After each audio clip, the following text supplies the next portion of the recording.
Je m'appelle Christopher Vance.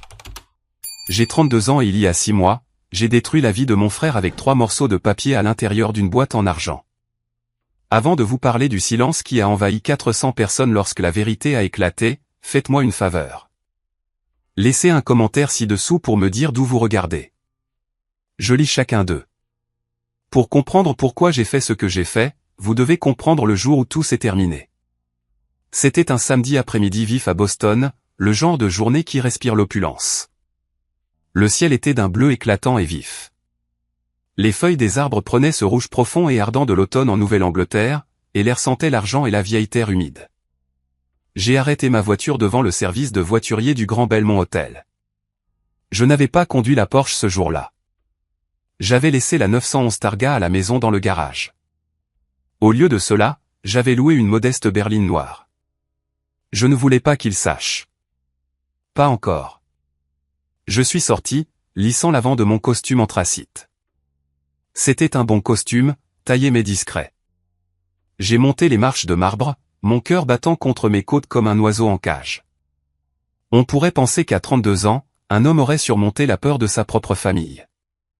On aurait tort. Le trauma avec lequel vous grandissez ne disparaît pas. Il attend juste que vous rentriez chez vous. Le hall du Grand Belmont était le chaos, mais un chaos organisé. Des lustres en cristal de la taille de petites voitures pendaient du plafond. Il y avait des arrangements floraux d'hortensia blanc et de rose qui coûtaient probablement plus que mon premier salaire à New York. Un quatuor à cordes jouait quelque chose de doux et classique près de la fontaine. J'ai pris une profonde inspiration et me suis dirigé vers les tables d'accueil. 2 jeunes femmes en robe noire géraient la liste des invités. Elles avaient l'air stressées mais maintenaient ces sourires polis et figés. « Bonjour » dis-je, essayant de garder ma voix stable. « Je suis là pour le mariage Vance et Sterling. » La femme blonde à gauche leva les yeux. « Bien sûr, monsieur. »« Votre nom, s'il vous plaît. »« Christopher Vance » dis-je. « Je suis le frère du marié. » Elle sourit, son doigt planant sur l'écran de l'iPad. Elle fit défiler. Puis elle fit défiler à nouveau. Le sourire vacilla. Elle regarda sa partenaire. Sa partenaire vérifia le classeur physique. Vance, marmonna la deuxième femme, tournant les pages. Nous avons un Robert et Linda Vance. Nous avons un Benjamin Vance. Nous avons. Oh, je suis désolé, elle leva les yeux vers moi, et là c'était. Ce regard, je l'avais vu toute ma vie. De la pitié mêlée de confusion. Je suis désolé, monsieur. Votre nom n'est pas sur la liste. Mon estomac se serra. Veuillez vérifier à nouveau, s'il vous plaît. Christopher. Chris, j'ai vérifié la liste principale et les ajouts, dit-elle, sa voix tombant à un murmure pour que les personnes derrière moi n'entendent pas. Vous n'êtes pas inscrit comme invité, monsieur Vance. Peut-être y a-t-il eu une erreur. Une erreur, n'est-ce pas? Excusez-moi un instant, dis-je. Je m'éloignai de la file, me dirigeant vers un grand pilier près de l'entrée de la salle de bal. Les portes étaient légèrement ouvertes. Je pouvais voir à l'intérieur. Je vis les tables rondes drapées de soie dorée. Je vis les centres de table et puis je les vis. Mes parents, Robert et Linda Vance. Mon père tenait un verre de scotch, riant à quelque chose que disait un grand homme aux cheveux gris. Ma mère ajustait la cravate du marié. Mon frère, William. William ressemblait à un prince. Il portait un smoking qui lui allait parfaitement, ses cheveux coiffés à la perfection, ce sourire charmeur et doré plaqué sur son visage. Il avait l'air heureux. Il avait l'air d'un homme qui avait tout. J'ai sorti mon téléphone. Mes mains tremblaient, non plus de peur, mais d'une rage froide et montante. J'ai composé le numéro de William. J'ai regardé à travers la fente des portes. J'ai vu William sentir la vibration dans sa poche. Il fronça les sourcils, sortit le téléphone et regarda l'écran. Il dit quelque chose à notre mère, roula les yeux et s'éloigna de la foule pour répondre. Quoi? La voix de William siffla à mon oreille. Je suis dans le hall, dis-je. Le personnel dit que je ne suis pas sur la liste. Il y eut une pause, un long silence pesant, puis un rire court et sec. Tu es vraiment venu, dit William. Je pensais que maman t'avait dit. Dis quoi? Chris, regarde. William soupira. Le son de quelqu'un forcé de s'occuper d'une tâche fastidieuse. Tu penses vraiment que tu serais invité? C'est la famille Sterling dont nous parlons. Le père d'Elena vaut un demi-milliard de dollars. Ce sont des sénateurs, des PDG, des gens importants. Je suis ton frère, dis-je. Les mots avaient un goût de cendre. Exactement, ricana William. Tu es mon frère qui se débrouille à peine. Tu es le frère qui nous embarrasse. Écoute, nous ne voulions juste pas les questions gênantes. Oh, que fait Christopher? Oh, il prend des photos. C'est pathétique. Nous te faisons une faveur. Rentre chez toi. Maman et papa savent. J'ai demandé. Qui penses-tu a fait la coupe finale sur la liste, dit William. Maman a dit que ce serait mieux ainsi. Moins de drame, dit-elle. Retourne juste à ton petit appartement où que tu vives maintenant. Envoie une carte si tu veux. Il raccrocha. Je suis resté là, tenant le téléphone contre mon oreille même après que la ligne soit morte. Je l'ai regardé retourner à la fête. J'ai regardé ma mère lui tapoter la joue. J'ai regardé mon père lui taper sur l'épaule. Ils formaient une unité, une forteresse, et j'étais le barbare à la porte. J'aurais pu foncer à l'intérieur. J'aurais pu faire une scène. J'aurais pu renverser une table ou crier jusqu'à ce que la sécurité me traîne dehors. C'est ce qu'aurait fait l'ancien Christopher. Le Christopher qui mendiait leur amour, mais ce Christopher est mort au moment où William arrive. J'ai senti un étrange calme m'envahir. C'était froid et dur comme l'acier. J'ai tendu la main dans la poche intérieure de ma veste et j'en ai sorti une petite boîte en argent. Elle était enveloppée d'un simple ruban noir. Elle était lourde pour sa taille. Je suis retourné à la table d'accueil. Les deux femmes semblaient nerveuses en me voyant approcher. Monsieur, je ne peux vraiment pas vous laisser entrer, commença la blonde. Je sais, dis-je. Ma voix était différente maintenant, plus profonde, plus douce. Je n'essaie pas d'entrer. Je voulais juste déposer un cadeau. J'ai posé la boîte en argent sur la table, juste à côté d'une pile de boîtes Tiffany bleues et d'enveloppes qui contenaient clairement des chèques avec beaucoup de zéros. Ma boîte avait l'air petite, insignifiante, facile à manquer. Pourriez-vous me faire une faveur, demandai-je, me penchant légèrement. J'ai regardé la femme dans les yeux. Assurez-vous que le marié l'ouvre avant la coupe du gâteau. Une tradition familiale. C'est très important. La femme regarda la boîte, puis moi. Elle a dû voir quelque chose dans mon expression. Peut-être le chagrin, peut-être la détermination. Elle hocha la tête. Je m'assurai qu'il l'est personnellement, murmura-t-elle. Merci, dis-je. Dites-lui que c'est de Chris. Il saura ce que ça veut dire. Je me suis retourné. J'ai passé la fontaine, le quatuor à cordes jouant Vivaldi, le portier qui m'a tenu la porte. Je suis sorti dans l'air frais de Boston. Je n'ai pas regardé en arrière. Je n'ai pas pleuré. Je suis monté dans ma voiture de location, j'ai démarré le moteur et je suis parti. Alors que je me dirigeais vers l'aéroport sur l'autoroute, mon téléphone a commencé à vibrer.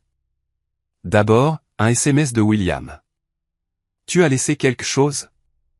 Puis un appel manqué de ma mère. Puis un autre SMS de William.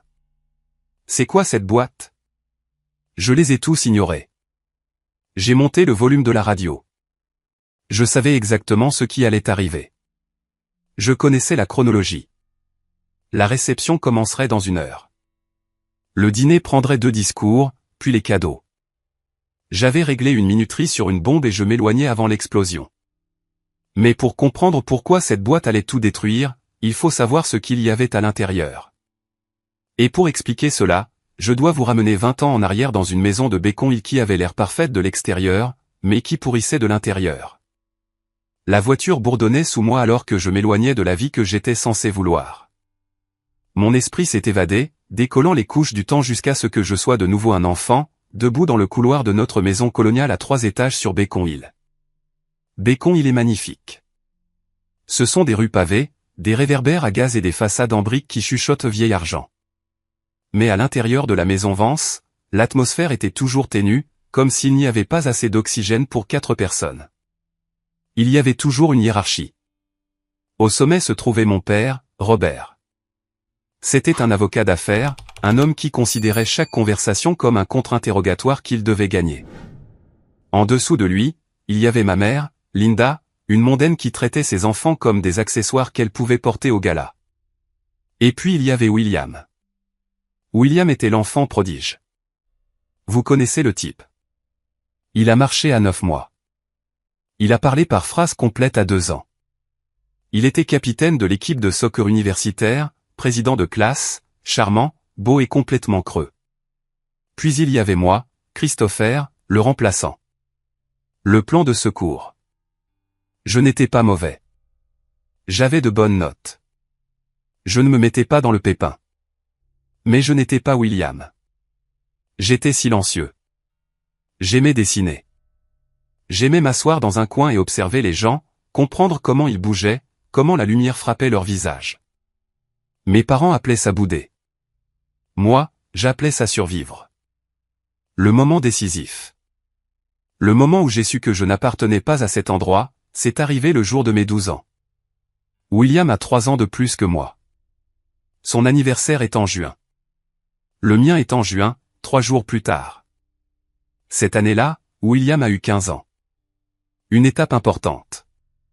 Mes parents lui ont organisé une fête gigantesque au country club. Des cours de tennis réservés, un buffet traiteur, un DJ. Je me souviens être resté près du bol de punch, regardant William tenir la cour avec ses amis. Mon père le tenait par le bras, rayonnant.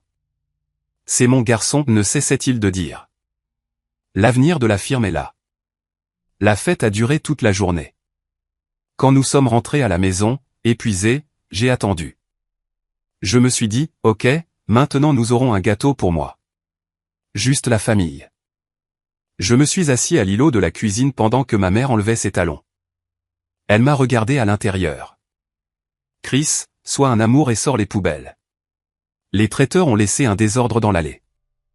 Je l'ai regardé. Maman, c'est le 14. Elle a froncé les sourcils, se frottant les tempes. Je connais la date, Christopher. Quel est ton but? C'est mon anniversaire, ai-je murmuré. Le silence qui a suivi n'était pas un regret. C'était de l'agacement. Oh, dit-elle. Elle n'a pas halté. Elle ne s'est pas précipitée pour me serrer dans ses bras. Elle avait juste l'air fatiguée. Eh bien, nous sommes tous épuisés par la fête de William, chérie. Nous ne pouvons pas faire un autre gâteau ce soir. Nous commanderons une pizza demain ou quelque chose. Elle est sortie de la cuisine.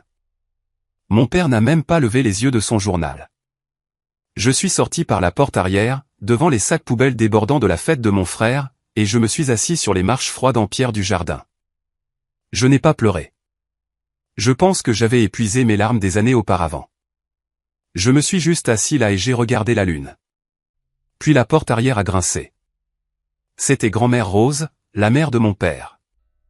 C'était une petite femme, à peine 1,50 m, avec des cheveux comme de l'argent filé et des yeux qui pouvaient couper un diamant. C'était la seule personne de la famille qui ne regardait pas William comme s'il était un dieu. En fait, elle le regardait souvent comme s'il était une tache sur le tapis. Elle s'est approchée et s'est assise à côté de moi sur la marche froide. Elle sentait la lavande et l'amande poivrée. Ils ont oublié, n'est-ce pas, demanda-t-elle doucement. J'ai hoché la tête, regardant mes baskets. Des imbéciles, siffla-t-elle. C'était un son aigu et venimeux. Ce sont des imbéciles aveugles qui courent après de leurs défauts. Elle a fouillé dans son grand sac à main et en a sorti un étui en cuir usé. Elle l'a posé dans mes mains. Il était lourd. Ouvre-le, ordonna-t-elle. J'ai défait le loquet. À l'intérieur se trouvait un appareil photo. Ce n'était pas un jouet. C'était un Leica M3 vintage. Argent et noir, abîmé, mais magnifique.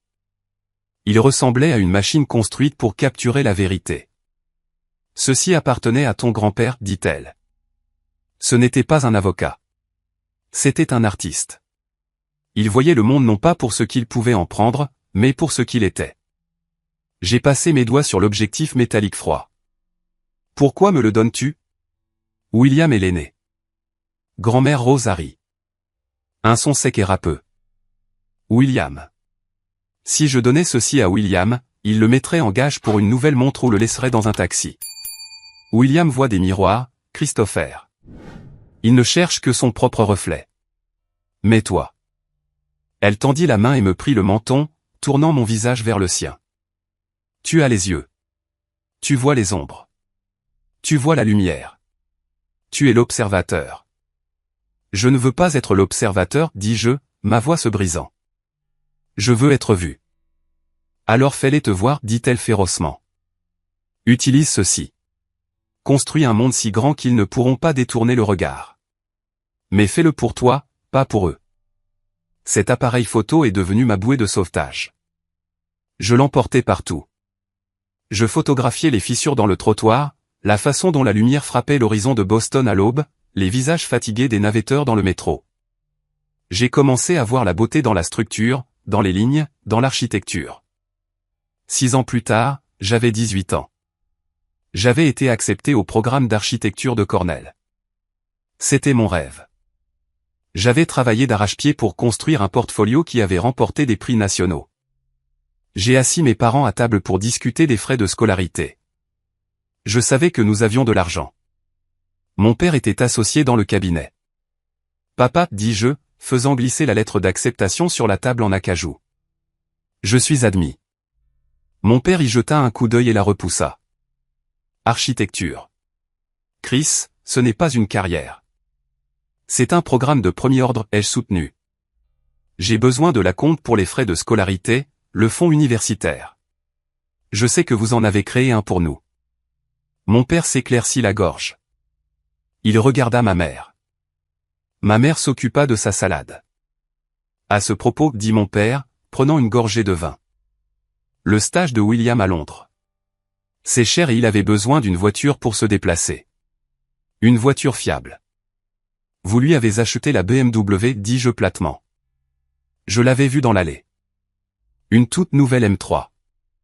Vous avez dépensé mon fonds universitaire pour la voiture de William. C'est un investissement dans son avenir, intervint ma mère, sa voix stridente. L'apparence compte dans son industrie. Christopher, il doit projeter le succès. Toi. Eh bien, tu peux aller à l'université d'État ou prendre des prêts. Si tu es vraiment sérieux avec cette chose artistique, tu t'en sortiras. Vous lui avez donné mon fonds universitaire pour une voiture, répétai-je. J'avais l'impression d'avoir reçu un coup de poing dans le ventre. Ne sois pas dramatique, claqua mon père. William va loin. Nous devons soutenir le gagnant. C'est de la simple économie. Le gagnant. Cette nuit-là, j'ai fait 2 valises. J'ai pris mes vêtements, mon carnet de croquis et le Leica que grand-mère Rose m'avait donné. J'ai laissé une note sur le comptoir. Je vais me débrouiller. Je suis sorti de cette maison et je n'y suis pas revenu avant longtemps. J'ai réalisé alors que pour eux, je n'étais pas un fils. J'étais une dépense, une pensée après coup. Mais grand-mère Rose avait raison. Ils étaient aveugles. Ils ne voyaient pas qu'en me coupant les ponts, ils m'avaient fait le plus grand cadeau de tous. Ils m'avaient donné la liberté d'arrêter d'essayer de leur plaire. J'ai conduit ma vieille Honda Civic jusqu'à New York. J'avais $400 en poche et un appareil photo. J'allais être architecte. J'allais être photographe. Et j'allais leur faire regretter chaque centime qu'ils avaient dépensé pour cette BMW. New York ne se soucie pas de vos sentiments. Elle mange les faibles au petit déjeuner. Quand je suis arrivé, je n'avais pas seulement faim. J'étais affamé de quelque chose à prouver. Je me suis inscrit à un programme d'architecture moins cher à CUNY et j'ai travaillé 3 emplois. Le jour, j'étais barista, servant des lattes trop chères à des gars de Wall Street qui me rappelaient mon frère. Le soir, j'étais plongeur. Et la nuit, j'étais un fantôme avec un appareil photo. J'ai commencé à photographier l'immobilier de luxe. Cela a commencé par accident. Un client du café, un agent immobilier, se plaignait de la mauvaise qualité des photos pour un Penthouse à Tribeca. Je peux faire mieux, lui ai-je dit. Il a regardé mon tablier taché d'expresso. Tu es barista, gamin. Je suis étudiant en architecture avec un Leica, ai-je rétorqué. Donne-moi 1 heure. Si les photos sont nulles, je te donnerai du café gratuit pendant 1 mois. Si elles sont bonnes, tu me paies $5 cents. Il a ri. Marché conclu. Je suis allé à ce Penthouse. Je n'ai pas seulement pris des photos de pièces. J'ai capturé la façon dont la lumière tombait sur les parquets. J'ai capturé la sensation d'y vivre. J'ai traité le bâtiment comme une chose vivante et respirante. L'agent a vendu l'appartement en 2 jours. Il m'a appelé en criant de joie. Gamin, tu es un magicien. J'ai 5 autres annonces pour toi. Ce fut le début. Je n'ai pas dormi pendant 4 ans. J'ai étudié la structure et le design en classe, puis je l'ai appliqué à ma photographie. J'ai réalisé qu'il y avait une lacune sur le marché. La plupart des photographies immobilières étaient stériles, ennuyeuses. J'y ai apporté l'art. J'y ai apporté l'émotion. J'ai formé une petite SARL appelée Vence Visual. Puis, après avoir obtenu mon diplôme et commencé à obtenir des contrats avec de grands promoteurs, j'ai changé de nom. Je voulais quelque chose qui sonne monolithique.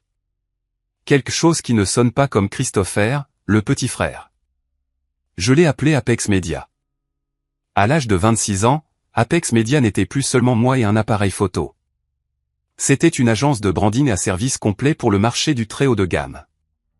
Nous faisions de la conception architecturale, du conseil, du rendu 3D et de la cinématographie haut de gamme pour des propriétés d'une valeur supérieure à 50 millions de dollars. J'ai embauché Sarah, ma directrice des opérations, une femme intelligente du Bronx qui pouvait sentir un mauvais contrat à 1 kilomètre. Nous avons grandi vite. Pendant que je construisais un empire, ma famille pensait que je me noyais. Je gardais ma vie compartimentée. Je n'ai jamais mis à jour mon LinkedIn. Je n'ai jamais publié mon succès sur Facebook. Quand je parlais à mes parents, ce qui était rare, peut-être un appel à Noël, je restais vague. Je travaille en freelance, disais-je. Tu prends toujours des photos, demandait mon père, sa voix dégoulinante de déception. William vient d'être promu vice-président senior, son salaire dépasse maintenant les 200 000 dollars. C'est super, papa, disais-je, regardant par la fenêtre du sol au plafond de mon loft à Soho. Peut-être devrais-tu lui demander un prêt, ma mère intervenait. Il est très généreux. Il pourrait t'aider. J'avais envie de crier. J'avais envie de leur dire que ma facture fiscale de l'année dernière était plus élevée que le salaire entier de William. J'avais envie de leur dire que je venais d'acheter une Porsche 911 Targa. Gris vintage, personnalisée, et payée en espèces. Mais je ne l'ai pas fait. Pourquoi? Parce que je les connaissais. S'ils savaient que j'avais de l'argent, la dynamique changerait. Ils ne m'aimeraient pas. Ils aimeraient mon portefeuille. Ils voudraient gérer mes investissements. Ils voudraient que je sauve William de ses dettes. Et William, oh, William avait des dettes. J'ai entendu des rumeurs par la vigne. William était un joueur. Non seulement des casinos, mais aussi de mauvaises actions, des arnaques crypto, une inflation de son train de vie. C'était le type qui achetait un costume à 5 000 dollars, mais dont la carte de crédit était refusée au dîner. Il vivait au bord de la ruine. Maintenu à flot par mes parents et son charisme d'enfant prodige. J'ai gardé mon secret. Mon succès était mon armure. Le tournant est arrivé il y a 2 ans. J'étais en réunion avec un promoteur saoudien pour un projet de gratte-ciel quand mon téléphone a sonné. C'était mon père. Il n'appelait jamais pendant la journée. C'est grand-mère Rose, dit-il. Non. Bonjour. Elle a eu une attaque.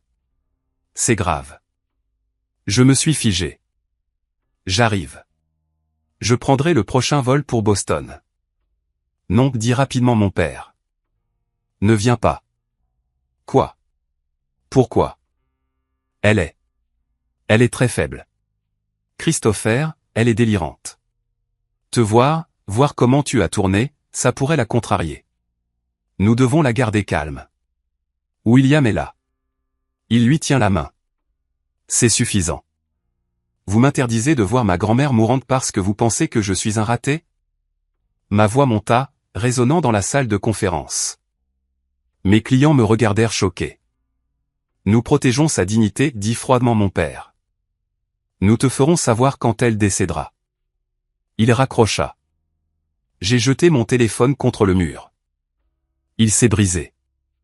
Réunion terminée, dis-je au promoteur. Je dois y aller. Je n'ai pas pris de vol commercial. J'ai affrété un jet. Cela m'a coûté 15 000 $. Et je n'ai pas scié. J'ai volé à Boston et j'ai loué une voiture. J'ai conduit à l'hôpital comme un fou. J'ai fait irruption dans l'aile des soins palliatifs. Mes parents étaient dans le couloir, se disputant avec une infirmière à propos d'un surclassement de chambre privée. Ils ne m'ont pas vu me glisser devant eux dans la chambre 304. Grand-mère Rose était minuscule dans le lit, branchée à des machines, mais ses yeux étaient ouverts. Grand-mère, murmurai-je, tombant à genoux à côté du lit. Elle tourna la tête. Ses yeux étaient troubles, mais elle sourit. Elle me reconnut. Christopher, halta-t-elle. Tu es venu. Ils ont essayé de m'arrêter, dis-je, les larmes coulant sur mon visage. Ce sont des idiots, murmura-t-elle. Elle tendit une main frêle et me saisit le poignet. Sa prise était étonnamment forte. Écoute-moi. Le gros des choses est caché. L'avocat, Harrison, trouve-le. Ne les laisse pas prendre les horloges. Ne les laisse pas prendre le temps. Je me fiche des horloges, grand-mère. Je me soucie juste de toi. Chut, gronda-t-elle doucement. Tu es l'architecte. Tu construis, mais tu dois aussi protéger. Promets-moi. Je le promets. Bien. Maintenant, montre-moi. Montre-moi quoi? Tes yeux. Montre-moi ce que tu as vu. J'ai sorti mon téléphone de secours et j'ai ouvert ma galerie. Je lui ai montré des photos des bâtiments que j'avais conçus, la lumière dans les canyons de New York, la beauté que j'avais capturée. Elle les a regardés et un instant, la douleur a quitté son visage. Je le savais, murmura-t-elle. Mon artiste. Elle mourut 1 heure plus tard. Mes parents sont entrés et m'ont trouvé lui tenant la main. Ils étaient furieux. J'avais réussi à entrer en douce, mais ils ne pouvaient pas faire de scène autour d'un corps. William est arrivé 20 minutes en retard, sentant le bourbon. Il a versé quelques fausses larmes pour les infirmières. Je me tenais dans un coin, les regardant jouer leur chagrin. C'est ce jour-là que j'ai décidé d'arrêter de fuir. C'est ce jour-là que j'ai décidé de riposter. Les funérailles révèlent le pire chez les gens cupides. C'est comme du sang dans l'eau pour les requins. Grand-mère Rose n'avait pas été enterrée depuis 24 heures que ma mère parlait déjà de redécorer la maison historique de grand-mère. Le service a eu lieu dans la vieille église en pierre de Beacon Hill. Je portais un costume noir. Armani, même si j'avais enlevé l'étiquette pour que ma mère ne le remarque pas. Je me tenais à l'arrière. William a prononcé l'éloge funèbre. Il a parlé de lui pendant 20 minutes. Grand-mère m'a toujours dit que j'étais son étoile brillante. Il a menti depuis la chair. Elle m'a dit que je porterais le nom Vance à la grandeur. J'ai serré la mâchoire si fort que j'ai cru qu'une dent allait se fêler. Grand-mère Rose détestait sa vanité, mais les morts ne peuvent pas corriger le tir. Après l'enterrement, la famille s'est réunie chez mes parents pour la lecture du testament. Monsieur Harrison, l'avocat de grand-mère depuis 40 ans, était assis à la tête de la table à manger. C'était un homme fait de cuir et de parchemin avec des yeux qui avaient vu toutes sortes de querelles familiales imaginables. William était assis juste à côté de lui, penché en avant, bavant presque. Mes parents étaient à ses côtés. J'étais assis à l'extrémité de la table, près de la porte de la cuisine. Rosemary Vance était une femme d'intention précise, commença Monsieur Harrison, ajustant ses lunettes. Elle a mis à jour son testament il y a 6 mois. Ma mère serait dit. Mise à jour. Elle ne nous l'a pas dit. Elle voulait que cela reste privé, dit Harrison. Il ouvrit le dossier. À mon fils, Robert, et à sa femme, Linda. Je laisse la propriété de Beacon Hill, à condition qu'il paie les impôts et l'entretien en cours. Mon père hocha la tête, satisfait. Cette maison valait facilement 3 millions. À mon petit-fils, William. William redressa sa cravate. Il me sourit d'un air suffisant. C'était ça, le gain. Je lui laisse la somme de 25 000 $. Silence. Un silence absolu, suffocant. C'est une erreur de frappe, dit William, sa voix aiguë et tendue. Vous voulez dire 250 000 ou 25% de la succession? 25 000 $, répéta calmement Harrison. Legs spécifique. C'est une blague. William claqua sa main sur la table. Elle me l'avait promis. Qu'en est-il des investissements? Qu'en est-il des bijoux, de la collection Patek Philippe? Les montres de grand-père seules valent des millions. Ah, oui. Les biens personnels, et la fiducie, dit Harrison. Il regarda par-dessus ses lunettes, droit vers moi au bout de la table.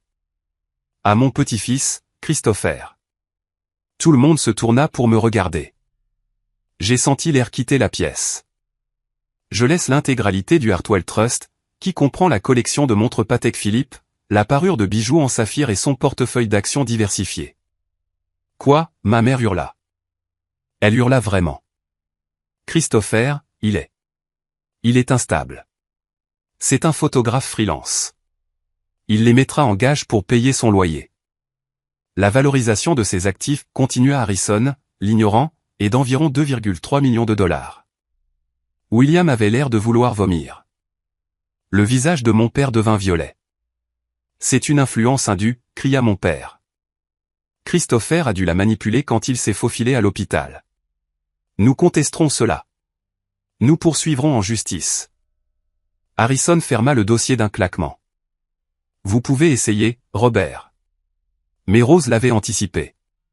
Elle a subi une évaluation psychiatrique complète le jour où elle a signé ce testament pour prouver sa compétence. Et il y a une clause de non-contestation. Si un bénéficiaire conteste le testament, il perd entièrement sa part.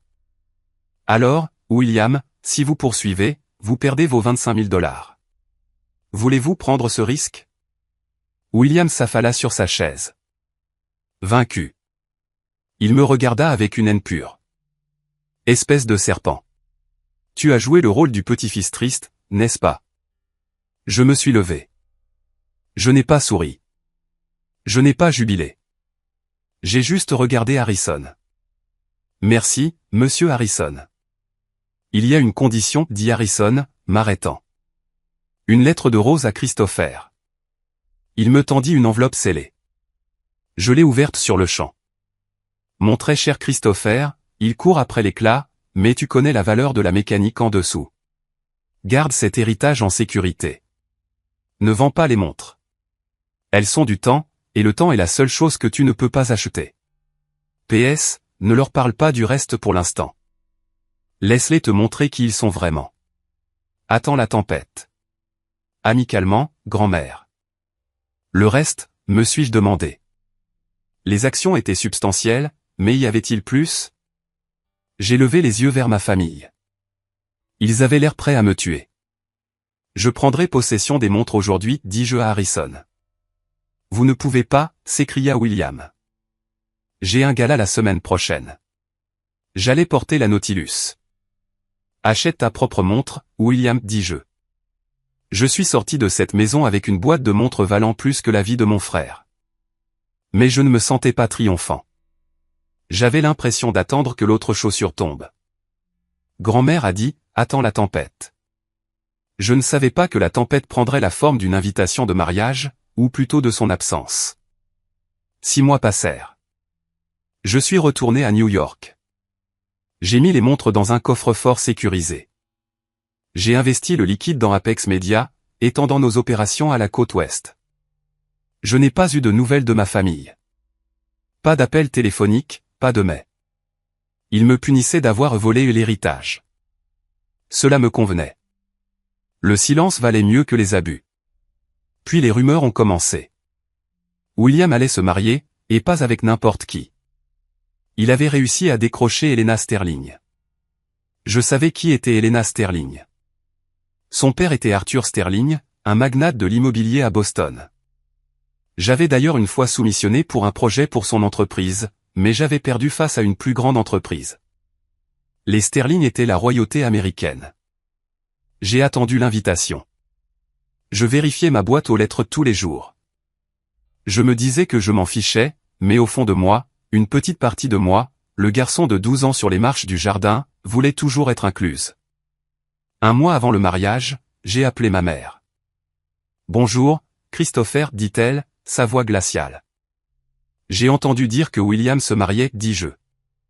Oui, le mois prochain. Suis-je invité? Oh, Christopher, soupira-t-elle. C'est une affaire très intime. Juste les amis proches et la famille immédiate. Je suis de la famille immédiate, maman. Eh bien, c'est compliqué. Les Sterling sont très particuliers. Et honnêtement, après le coup que tu as fait avec le testament, William n'est pas à l'aise de t'avoir là. Il pense que tu vas faire une scène ou essayer de montrer les montres. Alors, je suis banni? Disons simplement que c'est mieux pour tout le monde si tu restes à New York. Nous avons dit aux Sterling que tu voyageais, que tu te cherchais. S'il te plaît, ne nous embarrasse pas en te présentant. Elle raccrocha. Je suis resté assis dans mon bureau, fixant le téléphone. Affaire intime. 10 minutes plus tard, Sarah, ma vice-présidente, entra. Elle tenait un épais classeur de contrats. Chef, vous devez signer le projet de Boston. Le client exige le forfait premium. Cinématographie complète, couverture par drone, 3 photographes principaux, montage le jour même. C'est un contrat de 50 000 $. Je ne fais plus de mariage, Sarah. Nous faisons de l'immobilier commercial. Je sais, mais c'est une demande spéciale. La mariée est une grande fan de votre travail architectural. Elle a dit qu'elle voulait que son mariage ressemble à un chef-d'œuvre de Vance Visual. Elle vous a littéralement nommé. Qui est le client, demandai-je, ouvrant le classeur. La mariée est Elena Sterling. Le marié est. Sarah vérifia ses notes. Un certain William Vance. Et, ce n'est pas votre nom de famille? Je me suis figé. Ma main plana sur le papier. J'ai regardé le contrat. Il était là. Client, William Vance et Elena Sterling. Lieu, le Grand Belmont Hotel.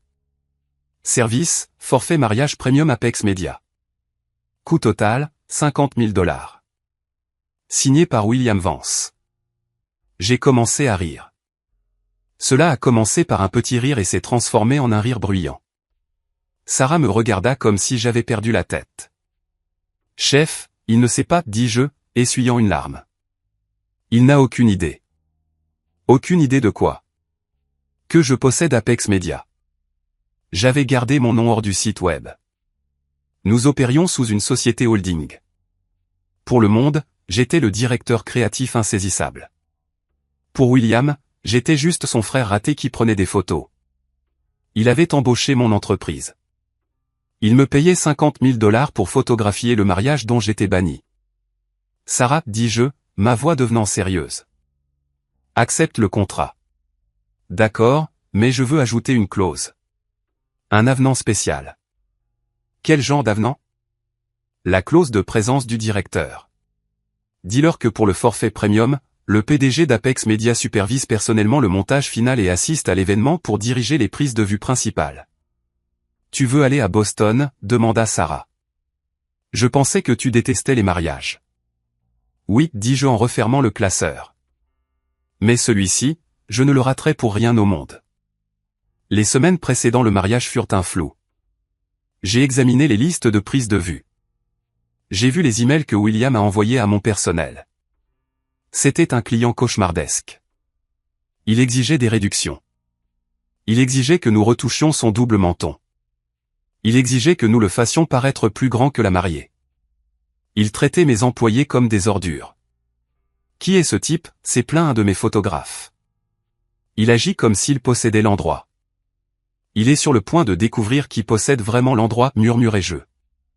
2 jours avant le mariage, j'ai fait mes valises. J'ai emballé les 3 documents qui seraient mon cadeau. Une copie certifiée du testament de grand-mère Rose, le contrat Apex Media, contresigné par moi, Christopher Vance, PDG, une transcription d'un message vocal que William m'avait laissé des années auparavant, me traitant de parasite inutile. Je les ai mis dans la boîte en argent et puis je suis parti pour Boston. Nous sommes de retour au Grand Belmont.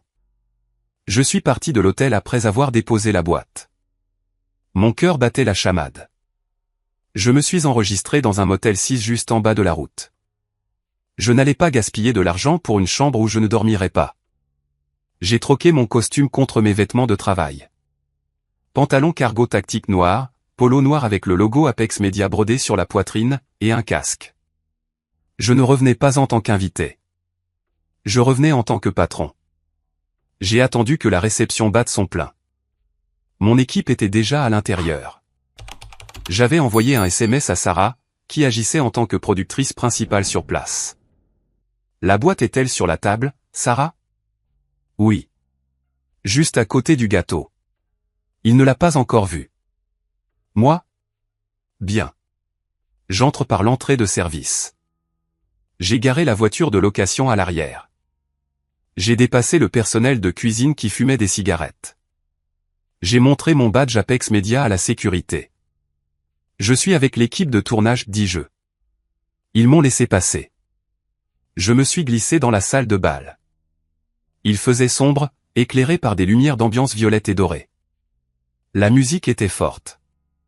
Une chanson pop générique qui faisait danser les demoiselles d'honneur. J'ai repéré mon équipe près de la scène. Sarah m'a vu et a hoché la tête. Elle m'a tendu un boîtier d'appareil photo avec un objectif 70 à 200 mm. Il est sur le point de faire les discours, murmura-t-elle dans son casque. Et ensuite les cadeaux. J'ai tiré ma casquette vers le bas. Je me suis fondu dans les ombres. J'étais de nouveau l'observateur invisible, exactement comme grand-mère Rose le voulait. Le MC, un type ringard dans une veste scintillante, prit le micro. Mesdames et messieurs, avant de couper ce magnifique gâteau, William et Elena ont décidé d'ouvrir quelques cadeaux spéciaux de la famille. La foule a applaudi. William se leva, rougi par le vin et l'adoration. Il avait l'air d'un roi. Elena était belle mais fatiguée. Apportez-les, cria William. Les demoiselles d'honneur apportèrent quelques boîtes. Tasse-vin, vase en cristal. Des trucs ennuyeux. William fit des blagues, charmant la foule. Puis la demoiselle d'honneur attrapa la boîte en argent. Oh, celle-ci est intéressante, dit le MC. Pas de carte à l'extérieur, juste une boîte en argent. William la regarda en plissant les yeux. Il la reconnut. Je vis son visage vaciller une fraction de seconde. Il se souvint de m'avoir vu dans le hall. Il pensa probablement que c'était une blague. Une mesquinerie. Ouvre-la, chérie, dit Elena. William prit la boîte. Il rit nerveusement. Probablement quelque chose d'un admirateur secret, hein. Il détacha le ruban noir. La pièce se tut, anticipant des bijoux ou des clés de voiture. Il souleva le couvercle. Il fronça les sourcils. Il tendit la main et sortit les papiers. Qu'est-ce que c'est, marmonna-t-il.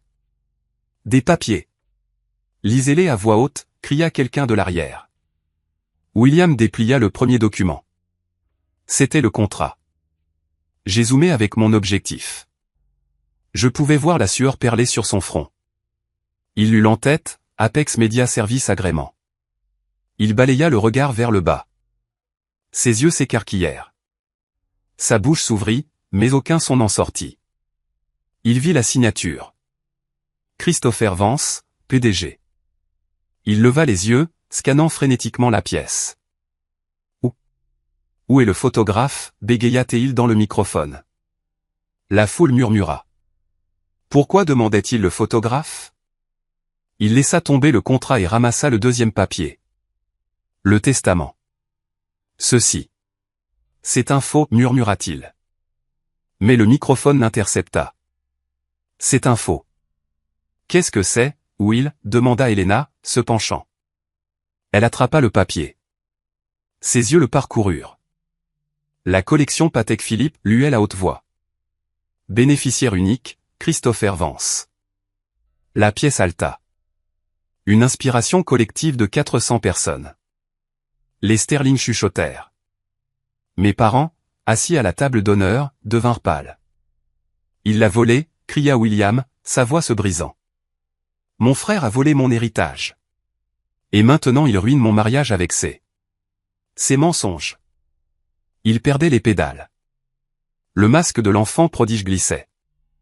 Et il n'est même pas là, cria William, jouant la victime. Il était trop lâche pour se montrer, alors il a envoyé ses ordures. C'était mon signal. J'ai tapé sur mon casque. Sarah, coupe la musique. Éteins les lumières de la salle. Mets un projecteur sur le pilier sud.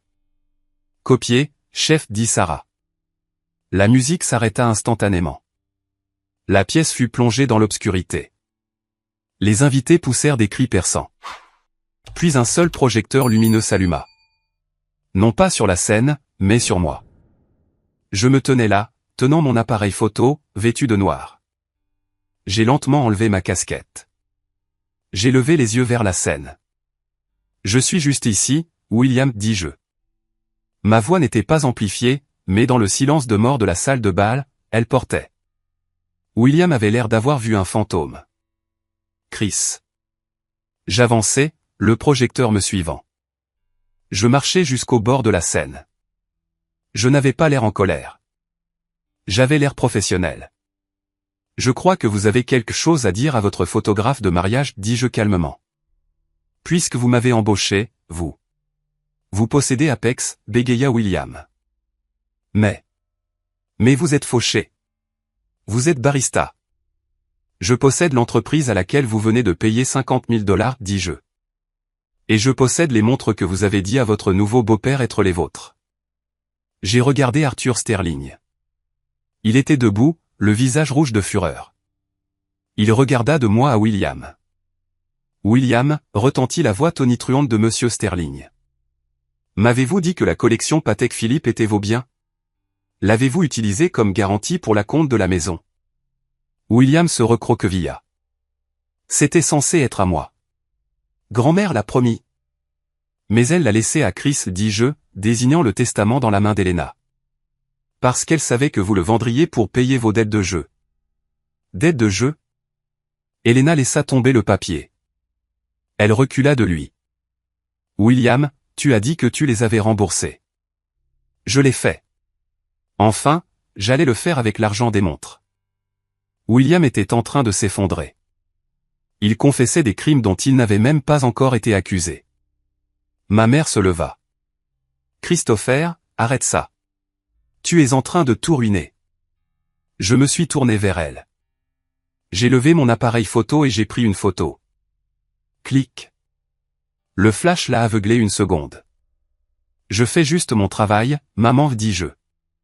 Capturer l'instant. N'est-ce pas ce que tu voulais? Un mariage parfait. Sécurité, cria William. Faites-le sortir d'ici. 2 agents de sécurité s'avancèrent. Touche-moi, dis-je, brandissant une copie du contrat. Et je te poursuis pour rupture de contrat et agression. Je suis le prestataire. J'ai le droit légal d'être ici. Les gardes hésitèrent. Ils regardèrent Monsieur Sterling. Monsieur Sterling leva la main. Laissez-le parler. Il regarda William avec dégoût. Vous m'avez menti. Vous avez menti à ma fille. Vous avez menti sur vos actifs. C'est juste un malentendu, plaida William. Chris est jaloux. Il a toujours été le frère raté. Le frère raté, répétai-je. Je fis un signe à Sarah. Sur les écrans de projection géants derrière la scène, ceux destinés à montrer un diaporama du couple heureux, une nouvelle image apparut. C'était un relevé bancaire, un bilan d'entreprise pour Apex Media, montrant les revenus trimestriels. Les chiffres étaient en millions. C'est l'entreprise que j'ai bâtie, dis-je. Sans fonds universitaires, sans BMW, sans votre aide. Je regardais William. Il était petit. Si petit. Je ne suis pas venu ici pour ruiner ton mariage, William. Tu l'as fait toi-même en bâtissant ta vie sur des mensonges. Je suis juste venu te faire un cadeau. J'ai désigné la boîte en argent. La vérité. La pièce était silencieuse. On aurait entendu une mouche voler. Et puis Helena Sterling, la mariée, fit quelque chose d'inattendu. Elle retira son énorme bague de fiançailles en diamant. Elle la regarda une seconde, puis regarda William. La bague est-elle payée, demanda-t-elle doucement. William ne répondit pas. Il ne le put pas. Elle laissa tomber la bague dans la boîte en argent. Cling. Je crois que le mariage est terminé, dit-elle. Voici la suite de l'histoire, reprenant immédiatement là où la 6e partie s'est arrêtée. Je crois que le mariage est terminé. Lorsqu'Helena Sterling prononça ces mots, laissant tomber sa bague en diamant dans ma boîte en argent, le son fut petit, un cliquetis métallique aigu, mais il frappa la pièce comme un coup de feu. Un instant, personne ne bougea. C'était un tableau de destruction totale. William se tenait au centre de la scène, la bouche s'ouvrant et se refermant comme un poisson hors de l'eau, son visage perdant l'arrogance rubiconde qu'il avait affichée quelques minutes auparavant. Mes parents, Robert et Linda, étaient figés à la table d'honneur, leur flûte de champagne encore à moitié pleine, leur réputation méticuleusement élaborée se dissolvant en temps réel sous la lumière crue du projecteur que j'avais commandé. Puis le chaos éclata. Cela commença par un murmure. Un grondement sourd de 400 personnes réalisant qu'elles assistaient à l'implosion de l'événement mondain de la saison. Puis vinrent les flashs, non pas des appareils photo professionnels, mais des iPhones. Partout où je regardais, des écrans s'allumaient. Les invités, sénateurs, associés de cabinets d'avocats, débutants enregistraient. Monsieur Sterling n'attendit pas les agents de sécurité. Il monta les escaliers de la scène, se déplaçant avec l'élan terrifiant d'un homme qui bâtissait des gratte-ciel pour gagner sa vie. Il se tint à quelques centimètres de mon frère. « Vous avez utilisé ma fille, dit Sterling. » Sa voix n'était pas forte. C'était un grondement bas et dangereux que le microphone capta parfaitement. « Vous avez utilisé mon nom. Vous avez utilisé mon crédit pour obtenir des prêts que vous ne pouviez pas rembourser. Et vous m'avez menti en face sur vos actifs. » « Arthur, s'il vous plaît, bégaya William, tendant la main. C'est un malentendu. Les montres, elles étaient censées être à moi. Christopher les a volées. Il a trompé grand-mère. Il est mentalement instable. Arrête de parler, claqua Sterling. Il se tourna vers moi. Pour la première fois de ma vie, Arthur Sterling, le titan de l'immobilier de Boston, me regarda. Il ne vit pas le frère raté que mes parents avaient décrit. Il vit l'homme debout sous le projecteur, calme, vêtu de noir tactique, tenant l'épreuve. « Monsieur Vance, me dit Sterling. Ce contrat est-il légitime?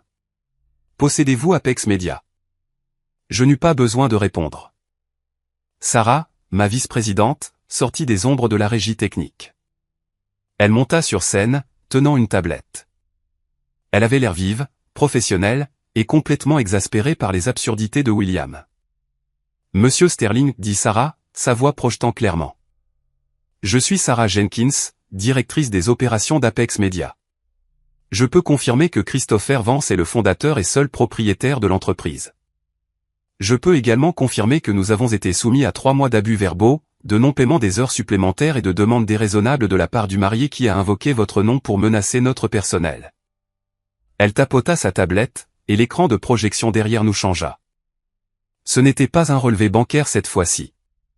C'était une chaîne de mails de William Vance à Sarah Jenkins. Objet, facture en retard. Savez-vous qui est mon beau-père? Si vous me dérangez à nouveau à propos de ce supplément de $5000, je demanderai à Arthur Sterling d'enterrer votre petite boutique de photographie. Mon frère est aussi un photographe raté. Je sais à quel point vous êtes désespéré. Faites juste votre travail. La foule haleta. Je vis une femme au premier rang se couvrir la bouche. Sterling lut l'email sur l'écran géant. Son visage prit une teinte de rouge que je n'avais jamais vue auparavant. Il se tourna vers William. « Vous avez menacé un fournisseur en utilisant mon nom, » murmura Sterling, tout en étant secrètement fauché. « J'étais stressé, » cria William. Il regarda nos parents. « Maman, papa, faites quelque chose. » Mon père, Robert, se leva finalement. Il ajusta sa veste de costume, essayant de retrouver l'autorité qu'il utilisait dans les tribunaux. Il s'approcha de la scène, essayant de paraître digne, mais il avait juste l'air vieux. Maintenant, Arthur, dit mon père, adoptant sa meilleure voix d'avocat. Ne nous précipitons pas. Il s'agit clairement d'un conflit familial qui a dégénéré. Christopher a toujours été difficile. Il a clairement mis en scène cela pour humilier son frère par jalousie. Nous pouvons régler cela discrètement en privé. Jalousie. La voix venait du côté de la pièce.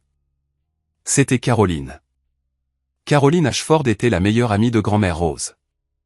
Elle avait 80 ans, frêle comme un oiseau, mais elle était la matriarche de la société de Boston.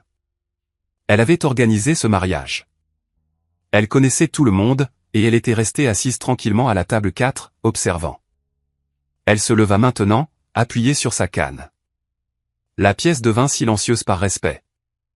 Robert, dit Caroline, sa voix tremblante de colère. Comment osez-vous? Caroline. S'il vous plaît, plaida ma mère.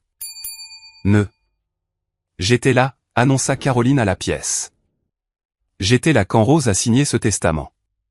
J'étais là quand elle a pleuré parce que son fils, vous, Robert, avait cessé d'amener Christopher en visite.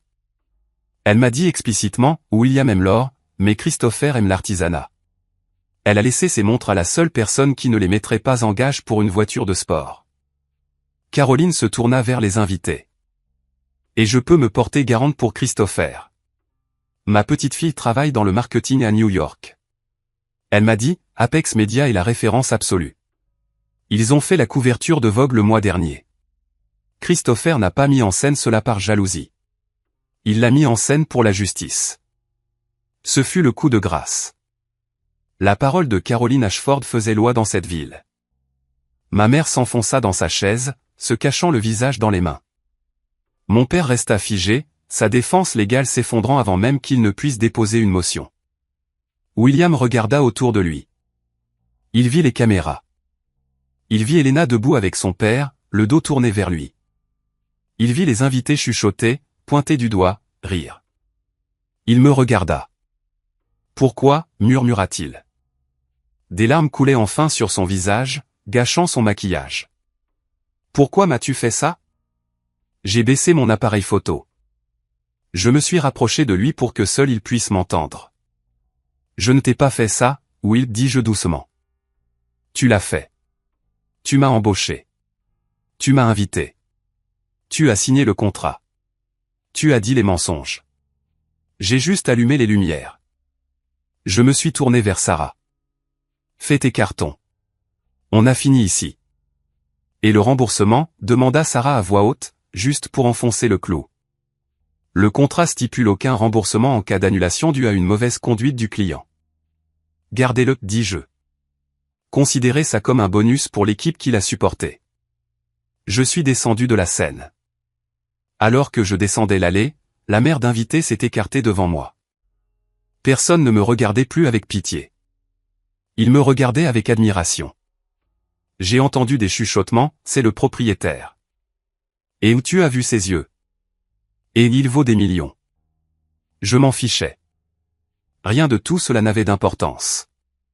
La seule chose qui comptait était le poids qui se soulevait de ma poitrine. J'ai atteint la sortie. J'ai vu Elena près de la porte, le bras de son père autour d'elle. Elle pleurait, mais elle a levé les yeux quand je suis passé.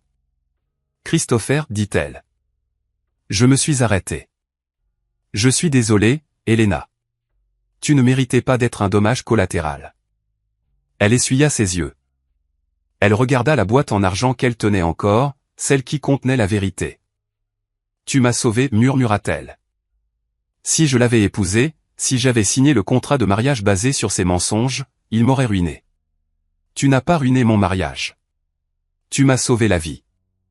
Elle tendit la main et me serra la main. Merci. J'ai hoché la tête. J'ai poussé les doubles portes de la salle de bal. Dehors, l'air était frais et doux. Le voiturier attendait. Je ne suis pas allé à ma voiture de location. J'avais appelé un service pendant que j'étais en coulisses. Une élégante voiture noire était en marche arrière. Je suis monté. Où allons-nous, monsieur Vance? Demanda le chauffeur. L'aéroport, dis-je. Ramenez-moi chez moi. Derrière moi. À l'intérieur du Grand Belmont Hotel. J'entendais les cris commencer. Les avocats de la famille Sterling étaient probablement déjà en train de rédiger l'annulation des fiançailles. Les invités réclamaient leurs cadeaux. Mes parents essayaient probablement de savoir qui blâmer.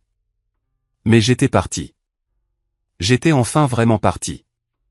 Les retombées furent nucléaires. J'ai pris l'avion pour New York cette nuit-là, mais l'histoire a voyagé plus vite qu'un jet. Au moment où j'ai atterri, la vidéo de la révélation du mariage était en vogue sur TikTok. Quelqu'un l'avait sous-titré, « Une riche mariée découvre que son fiancé est un menteur fauché et que son frère raté possède l'entreprise ». Elle avait 3 millions de vues en 6 heures.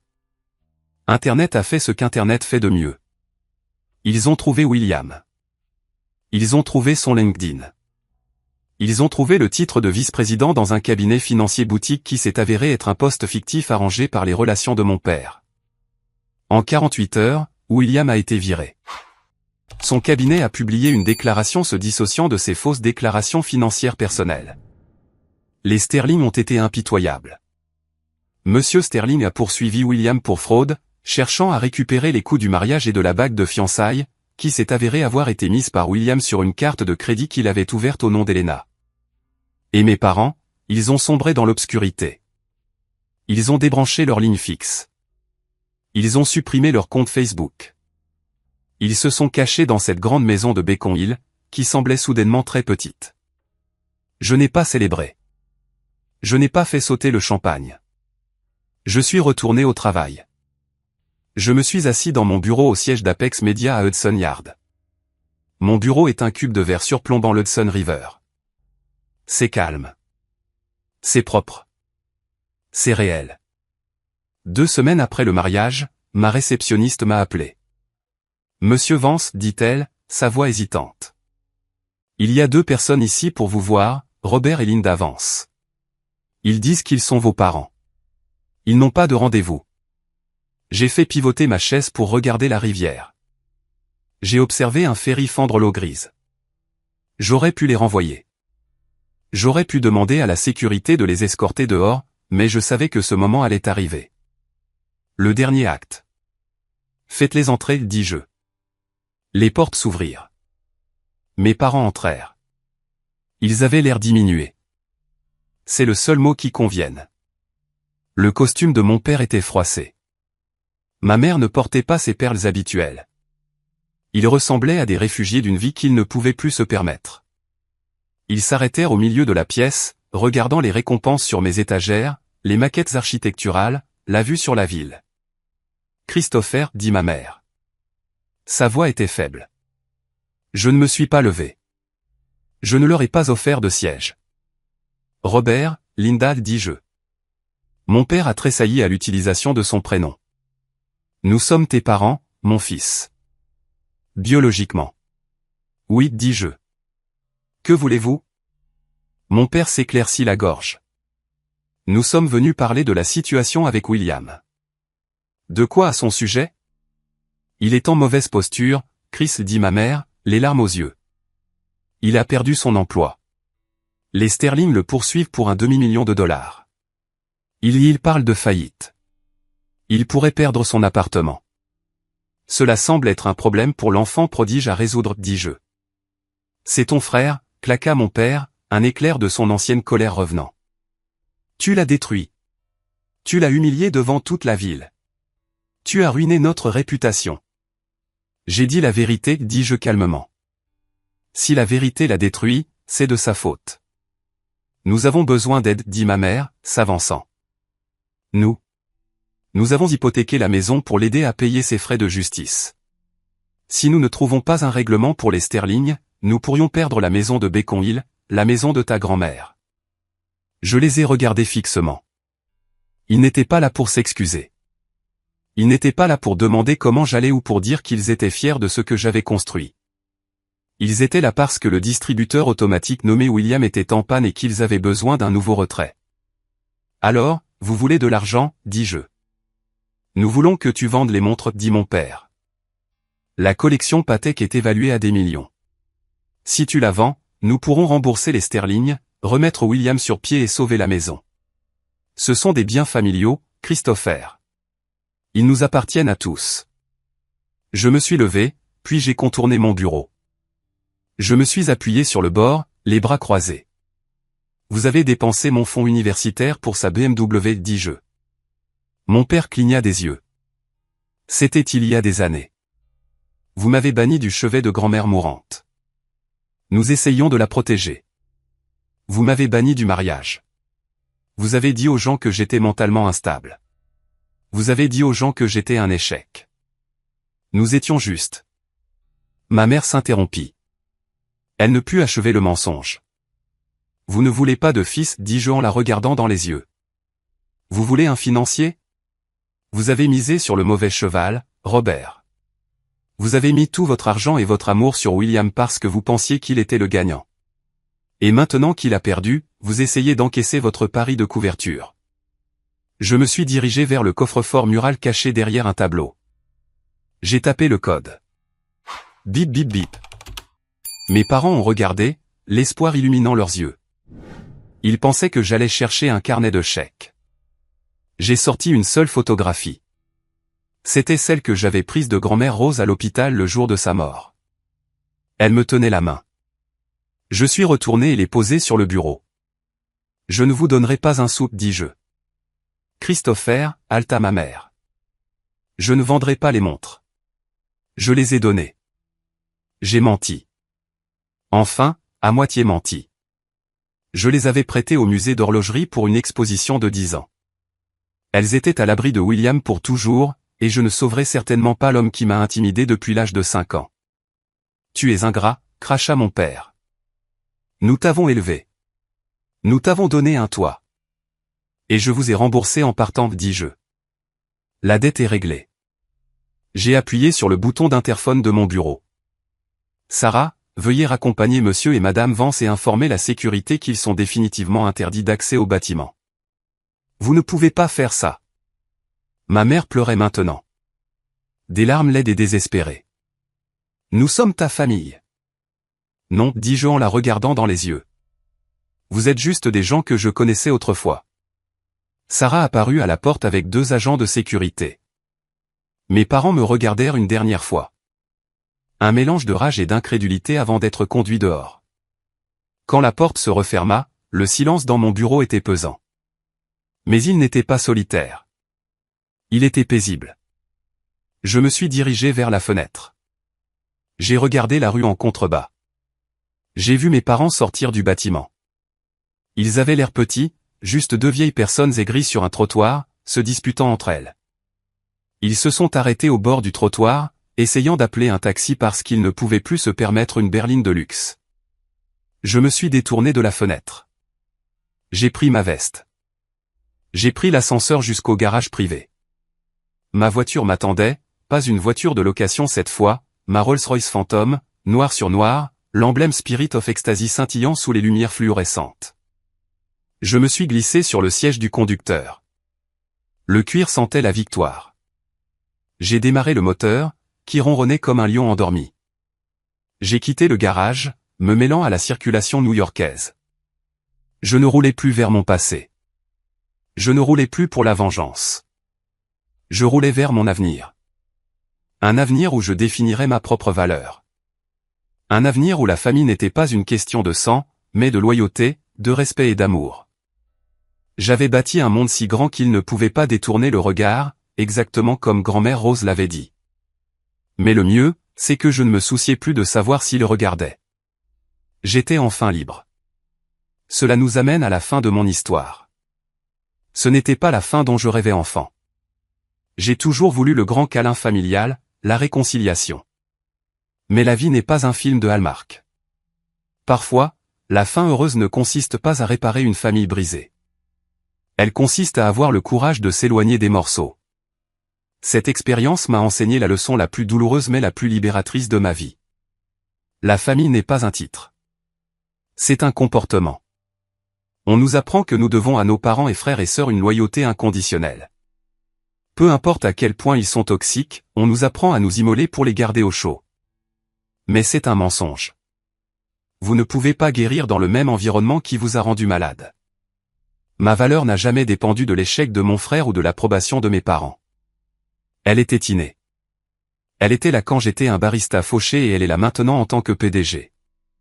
La boîte en argent que j'ai laissée sur cette table ne contenait pas seulement un contrat. Elle contenait mes limites. Et poser une limite est la plus haute forme de respect de soi. Maintenant, je veux vous entendre. Avez-vous déjà dû couper les ponts avec un membre de votre famille pour vous sauver? Ou peut-être êtes-vous la brebis galeuse qui s'est avérée être la plus forte du troupeau? Veuillez faire défiler vers le bas et laisser un commentaire. Merci d'avoir écouté.